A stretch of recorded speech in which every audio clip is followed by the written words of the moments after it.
اگر امام ہے جو صبر کر کے رہتا ہے، تم کھانا بند کر دو میں رہوں گا، گالیاں دو میں رہوں گا، یہ امام معمولی طرح پہ، جبکہ اس روئے زمین پہ سب سے زبردست کام ہے اللہ کی عبادت کرنا۔ نماز سب سے بڑا فرض ہے۔ جو ہماری نماز کا امام ہو، سمجھ جائے رتبہ اور مرتبے کے اعتبار سے اس امام کا مد مقابل نہ کوئی ڈاکٹر ہے، نہ انجینئر ہے، نہ پروفیسر ہے، اور نہ کوئی سائنٹسٹ ہے۔ جس طرح مصطفیٰ سب سے لاجواب، تو نبی کا نائب بھی سب سے لاجواب ہوتا ہے۔ اس لیے آپ ڈاکٹر بن جائیں، پروفیسر بن جائیں، اور بات ہے، اور مسجد کا امام بن جانا، اور اس امامت کے منصب کا مقابلہ کوئی کر ہی نہیں سکتا۔ امام ہے، ڈاکٹر ہے، امام نہیں۔ امام کا معنی آگے، امام کا معنی قائد، امام کا معنی رہنما، امام کا معنی رہنما قائد۔ ڈاکٹر امام نہیں ہے، انجینئر امام نہیں ہوتا ہے، پروفیسر امام نہیں ہوتا۔ امام وہی ہوتا ہے جو گاؤں کی چھوٹی مسجد میں نماز کیوں نہ پڑھائے، سب کی زبان پہ ہوتا ہے کہ میرے امام آ رہے ہیں، میرا قائد آ رہا ہے۔ اس مرتبہ اور شرف کے سامنے وہ پیسے کا کوئی ویلو نہیں ہے، جو ویلو اللہ نے جو مرتبہ عطا فرمایا ہے۔ عالم دین نائب پیغمبر ہوتے ہیں، اور نائب پیغمبر ہونا بہت بڑا اعزاز ہے۔ اتنا بڑا اعزاز کہ میں کہتا ہوں کبھی کبھی ارب پتی ہے آپ، 1000 بیگھہ زمین ہے، زمیندار ہے آپ، بمبئی میں 5 فیکٹریز آپ کے پاس ہیں، اور آپ فیکٹری کے آنر ہیں، آپ تو آپ فیکٹری کے آنر ہیں، آپ زمیندار ہیں، آپ لینڈ لارڈ ہیں، آپ ڈی ایم ہیں، مگر نائب پیغمبر وہی ہوتا ہے جس کے سینے میں قرآن حدیث کا علم ہوتا ہے۔ اور نائب پیغمبر ہونا اتنا بڑا اعزاز ہے کہ میں اکثر کہتا ہوں، رہے وہ جھوپڑی میں پہنے وہ ٹوٹی چپل، رہے ان کے پاس پہننے لگا ہوا کپڑا، لیکن اگر وہ نائب پیغمبر ہے تو سمجھتا اس روئے زمین کا سب سے قیمتی انسان ہے وہ۔ تو جو میرا امام ہوتا ہے، مرتبے کے اعتبار سے سب سے بڑا ہوتا ہے۔ کاش اگر میں نے اپنی بخالت اور تندرستی کو چھوڑ کر اس امام کی میں نے دل کھول کر خدمت کی، تو امام اگر مالی طور پر بھی خوشحال ہو گئے، تو امام کی جب دعائیں لگیں گی تو پورا گاؤں مالی اعتبار سے بھی علاقے کا امام بن جائے گا۔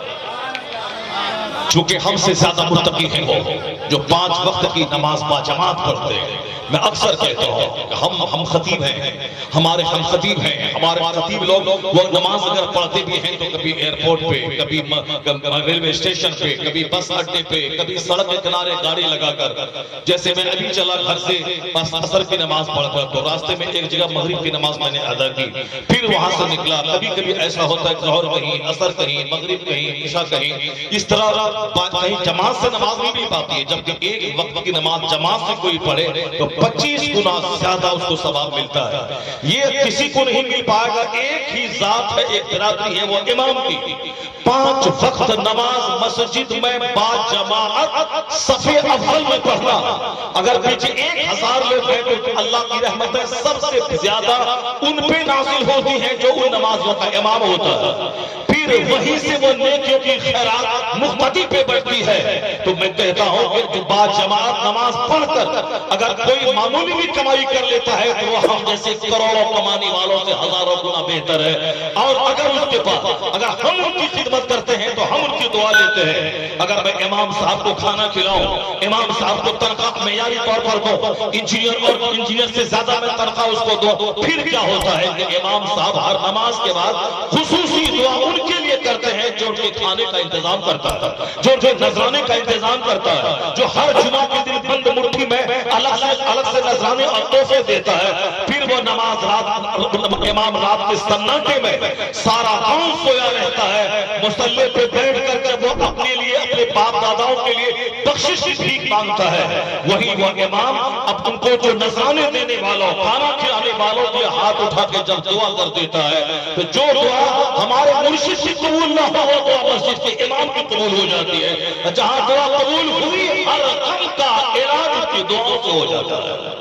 اس لیے میں کہتا ہوں کہ اپنے بچوں کو آپ امام بنائیے، اپنے بچوں کو عالم بنائیے، انجینئر بعد میں بنائیے۔ میں نے کل کے جلسے میں کہا تھا کہ اس سے پہلے بھی میں نے 2-4-10 مہینہ پہلے میں نے ایک پلان دیا تھا کہ آج مسجدوں کے ائمہ کی تنخواہیں کم ہیں، جس کی وجہ سے مجھ جیسا باپ بھی اگر اپنے بیٹے کو عالم بنانا چاہے گا تو نہیں بنائے گا۔ اس لیے نہیں بنائے گا کہ یہ سوچے گا کہ میرا بیٹا عالم بنے گا، عالم بن کے مسجد میں نماز پڑھائے گا، پھر کیا ہوگا، کوئی نکالنے کی دھمکی دے گا، کوئی پٹیچر کلاس کا آدمی وہ اس کو الفول پک دے گا کہ نکال دیں گے۔ ایک تو یہ بے عزتی، اور دوسری تنخواہ اتنی کم ہے کہ کوئی ایک دردمند باپ اس کو امام نہیں بنانا چاہے گا، عالم نہیں بنائے گا۔ چونکہ ایک معمولی سی تنخواہ میں سر ڈھکے تو پاؤں کھلے، پاؤں ڈھکے تو سر کھلے، وہ موبائل ریچارج کروائیں کہ اپنے بال بچوں کی دوائی کا انتظام کریں، اس رشتہ داروں کے یہاں شادی میں وہ اٹینڈ کریں، معمولی سی تنخواہ پہ کوئی بھی درد مند باپ اپنے بیٹے کو عالم نہیں بنائے گا۔ یہ حشر دیکھ کر، اور جب عالم دنیا سے اٹھ جائیں گے تو دنیا میں فتنہ پیدا ہوگا، دنیا میں زلزلہ پیدا ہوگا۔ قیامت کے قریب جب برائیاں سر چڑھ کے بولیں گی، اس وقت میں کوئی عالم نہیں ملے گا۔ آیا ہے حدیث میں، حدیث پاک کا مفہوم ہے کہ قیامت کی نشانی جہاں شراب پینا، زنا کرنا، جھوٹ بولنا، قتل کرنا، جہاں مسجدوں کو ویران کرنا قیامت کی نشانی ہے، وہی ایک نشانی یہ بھی ہے کہ امام نہیں ملے گا۔ مسجد میں نمازی رہیں گے، ایک دوسرے کو دھکا ماریں گے کہ تم آگے بڑھو، تم آگے بڑھو، کوئی آگے بڑھنے والا نہیں رہے گا۔ یعنی امام نہیں ملے گا، یہ قیامت کی نشانی ہے۔ اس میں نشانی کیوں ہوگی؟ ایک تو عالم لوگ نہیں ہوں گے، جو مر گئے چلے گئے اس کی جگہ کوئی دوسرا نہیں لے گا، اور جو عالم ہوں گے بھی تو اس میں مختلف باتیں ہوں گی۔ کسی کی داڑھی چھوٹی ہوگی وہ امام بننے کے قابل نہیں ہوں گے، کسی کی قرات اچھی نہیں ہوگی وہ امام بننے کے قابل نہیں ہوں گے، کسی کے اعمال اچھے نہیں ہوں گے وہ امام بننے کے قابل نہیں ہوں گے۔ اس لیے ہر آدمی ایک دوسرے کو آگے دھکا مار کے بڑھائیں گے، کوئی امام نہیں ملے گا۔ یہ قیامت کی نشانیوں میں سے ایک نشانی ہے، اور اس میں ایک فیکٹر یہ بھی کام کر رہا ہے کہ عالم نہیں ہوگا۔ جب اپنے بچوں کو لوگ عالم نہیں بنائیں گے تو پھر کیا ہوگا؟ انہی جاہلوں میں سے ایک سردار چنا جائے گا اور اسی سے فتویٰ پوچھا جائے گا۔ وہ جاہل خود نہ جانتے ہوئے غلط فتویٰ دے گا، خود گمراہ ہوگا اور اس سے فتویٰ پوچھ کے لوگ گمراہ ہوں گے، یعنی دونوں گمراہ ہوں گے۔ اس طرح دنیا شریروں سے بھر جائے گی اور قیامت قائم ہو جائے گی۔ اور اس دن سے پہلے جب عالم رہیں گے تو قیامت کے آنے میں ممکن ہے کہ تھوڑی سی دیری ہو، چونکہ جب اللہ کی عبادت ہوگی، خوب دعائیں ہوگی تو قیامت نہیں آئے گی۔ اور قیامت کب آئے گی؟ حدیث میں آیا کہ جب اللہ اللہ کہنے والا کوئی نہیں رہے گا اس دھرتی پہ، اس وقت قیامت قائم ہوگی۔ اور جب یہاں قرآن پڑھنے والا، ذکر درود کرنے والا، نماز پڑھنے والا، سجدے میں رونے والا رہے گا، اس وقت تک قیامت نہیں آئے گی۔ قیامت اس وقت آئے گی جب زمین پر کوئی اللہ اللہ کہنے والا نہیں رہ جائے گا، دنیا شریروں سے بھر جائے گی، ان شریروں پہ قیامت آئے گی۔ کہ قیامت نہ آئے اس کے لیے اپنے بچوں کو عالم بنانا ہوگا، تاکہ خوب ذکر و اذکار ہو، خوب درس و تدریس ہو، خوب دین کی گفتگو ہو۔ جب اللہ کا ذکر ہوتا ہے تو اللہ کا عذاب ٹل جاتا ہے۔ لوگ کہتے ہیں جلسہ کرانے سے کیا فائدہ ہوتا ہے؟ ایک رات کے 5 گھنٹے جہاں قرآن حدیث کا بیان ہوتا ہے، اللہ اللہ کا ذکر ہوتا ہے، اس ایک رات کے صدقے میں 360 راتوں میں اللہ رحمتوں کی بارش فرماتا ہے۔ جو عذاب نازل ہونے والا ہوتا ہے اللہ اس عذاب کو دور فرما دیتا ہے۔ تو عالم دین بنائیں یا انجینئر بنائیں؟ انجینئر بنائیں گے تو بچہ داڑھی منڈائے گا، انجینئر بنائیں گے تو بچہ 5 وقت کی نماز نہیں پڑھے گا۔ لاکھوں میں کوئی بچہ ہوتا ہے جو داڑھی بھی رکھتا ہے، نماز بھی پڑھتا ہے۔ اکثر 99.9% بچے انجینئر بنتے ہیں، داڑھی نہیں رکھتے ہیں، نماز نہیں پڑھتے، کیونکہ معلوم ہے کہ داڑھی رکھوں گا نوکری نہیں ملے گی، کوئی کمپنی والا جاب نہیں دے گا۔ امام کی تنخواہ اگر 25,000 روپے ماہانہ ہو جائے، گاؤں کے 100 لوگ 1,000 روپے ماہانہ جو کمانے والے کھانے پینے والے لوگ ہیں وہ اگر دے دیں تو ہر ماہ 1 لاکھ روپے کی آمدنی جمع ہو جائے گی۔ اس میں سے 50,000 روپے یا 25,000 روپے امام کو دینا کوئی بھاری بات، کوئی تعجب کی بات نہیں ہوگی۔ اور جب امام کی تنخواہ 25,000 روپے ہوگی اور ایک انجینئر کی تنخواہ بنگلور میں 25,000 رہے گی تو اور پھر یہاں امام صاحب کا ہاتھ چومنا الگ ہے، پیشانی کو بوسہ دینا الگ ہے، اور 30 دن مہمان کی طرح کھانا کھلانا، دسترخوان بچھانا الگ ہے۔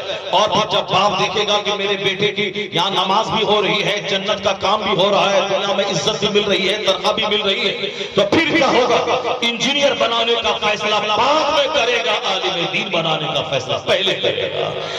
اور اگر عالموں کو ذلیل کیا جاتا رہا اور ان کی تنخواہیں ایک عام مزدوروں سے کم ہوتی رہی تو پھر کیا ہوگا؟ کوئی باپ اپنے بیٹے کو کو عالم نہیں بنائے گا پھر وہی قیامت کی نشانی قائم ہوگی کہ مسجدیں بھری رہیں گی، کوئی امامت کے لائق نہیں ملے گا۔ پھر انہی جاہلوں میں سے کسی کو آگے دھکا مار کے بھگایا جائے گا، وہ خود غلط رہے، غلط قرآن پڑھے گا، وہ خود غلط پڑھے گا اور سب کی نمازوں کو برباد کرے گا۔ اسے اس دن کے آنے سے پہلے ضرورت ہے کہ ان دینی رہنماؤں کو عزت بھی دیے جائے اور مالی طور پر ان کی مدد بھی کی جائے تاکہ ان کی دعائیں بھی مجھ کو ملے اور ہمارے سماج میں عالموں کی تعداد میں اضافہ ہوتا چلا جائے۔ اللہ تبارک و تعالی ہم سبوں کو ان دین کے دائی اور دینی رہنماؤں کی ہمیں قدر کرنے کی توفیق عطا فرمائے۔ اللہ تعالی اس مجلس کو قبول فرمائے۔ یہ مجلس چونکہ چہاروں کے سلسلے سے، چہلوں کے سلسلے سے منسوب ہے، اس لیے میں چاہتا ہوں کہ دوسروں کی موت میں اپنی موت جھانک کے دیکھوں، دوسروں کے دفنانے میں اپنے دفن کو میں دیکھوں، دوسروں کی قبر کو دیکھوں تو اپنی قبر یاد آ جائے۔